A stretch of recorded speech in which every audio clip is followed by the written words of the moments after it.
a growing middle class with a growing income. Big cities like Beijing in China have seen an influx of new upscale restaurants opening their doors. Named #1 fine dining in Asia by TripAdvisor, TRB Hutong Beijing stands above all. Droves of Beijing foodies and beyond the Chinese capital have been lured to splurge in this culinary delight. It was once a Buddhist temple, printing Tibetan scriptures for the emperor almost 600 years ago. It then became the first factory producing black and white televisions. Today, it houses one of the best restaurants in the world, TRB Hutong. Its space is a handsome study in contrasts, a centuries-old temple lovingly renovated to include a bright, clean-lined restaurant serving contemporary European fare. Diners get an elegant, contemporary experience in a location rich in history. TRB Hutong is admittedly difficult to find off the beaten path in old Beijing, serving up both a cultural and culinary experience.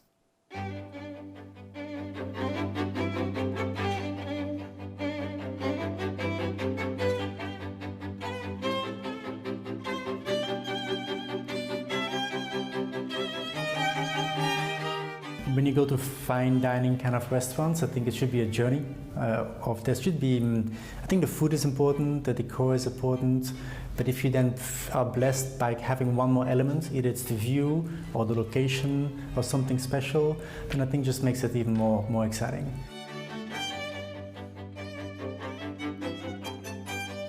The location of TRB Hutong, my first restaurant, is a little bit off the beaten track, if you could say, quite difficult to find.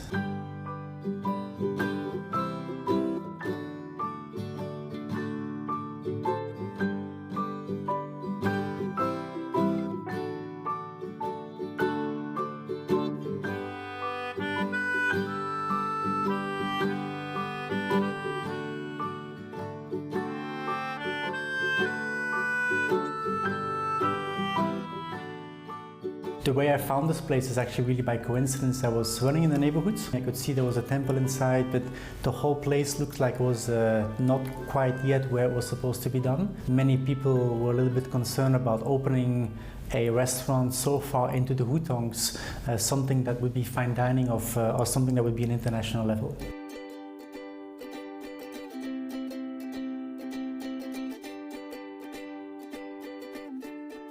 My name is Igance Lecleir. I'm originally from Belgium. I'm the owner of TRB, and I've been in China for about 12 years now.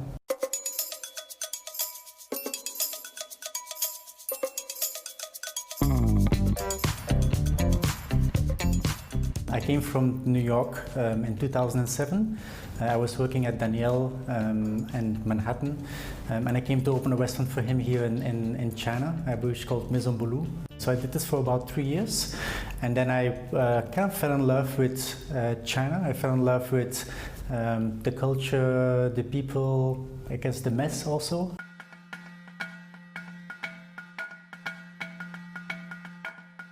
The location has so much history and there's so much Chinese beauty on the outside that I really wanted to try to find a way to actually not do too much so I could really showcase what's outside and where we are. So I decided to go with something very contemporary and actually not introducing too many new elements into the restaurant space. We just wanted to make something that was very bright with big windows, that you could really see where you were located without taking too much attention for ourselves.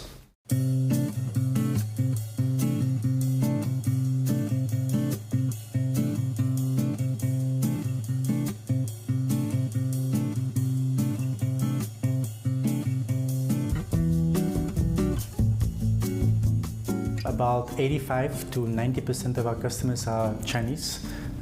Which has been an evolution. It was not like this in the beginning. We have a lot of repeat Chinese customers, which I think is the best compliment. not too many secrets to keep the restaurants going the way they are going. I think the number one thing I think is the team. I think it's a team effort. 98% of people working within my company are local Chinese. To see those people grow and taking certain positions in the company, I think that's what actually really gives me the most joy.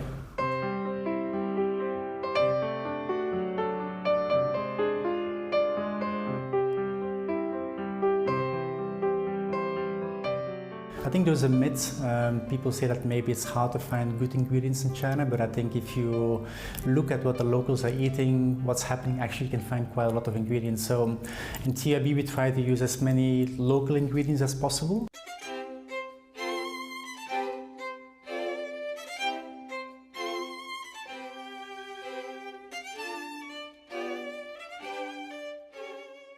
I think what we can see from our local clientele, people are very, very curious, always looking to try something new, which I don't think you can see everywhere in the world. I think people are very open to new ideas, to new flavors, to trying new wines, to trying new foods. So actually it's quite enjoyable to open a restaurant like this. It's been very interesting for me to see the change of the restaurant scene since I came in 2007 and now 2019. Now actually some restaurants are becoming much more adventurous. So I think this is very interesting to see how this has changed over the couple of years. Same I think with wine also.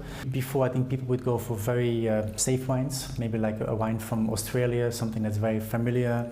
Now we see actually our biggest sales is wines from Burgundy and wines from Italy or from Côte d'Ivoire.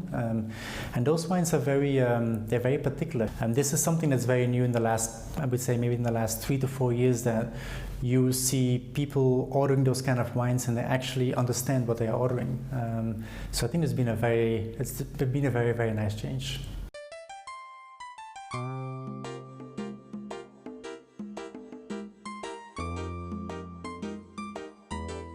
I'm still very nervous every day because I just think in the restaurant business you never know what's going to happen. But I think there's something, the longer I stay in China, the more actually I start to appreciate a lot of things. So I actually start to feel very, very comfortable.